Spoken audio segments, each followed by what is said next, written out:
স্বামী। আলী যদি তোমার উপর নাখোশ থাকে, জান্নাতের দরজা তোমার জন্য খুলবে না। কোথায় গেছে আলী? কোথায়? বললেন যে মসজিদে নববীতে গেছে। বিশ্বনবী যে দেখলেন বালির উপরে আলী শুয়ে আছে। বিশ্বনবী মজা করে ডাক দিলেন, ইয়া আবা তুরাব, মানে হে বালির বাবা আলী, ওঠো। আলী উঠে না, রাগ করে আছে।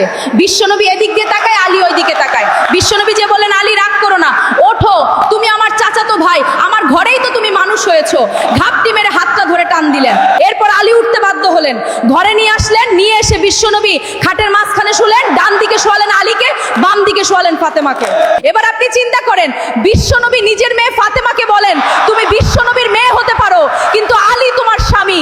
আলী যদি তোমার উপর নাখোশ থাকে, জান্নাতের দরজা তোমার জন্য খুলবে না।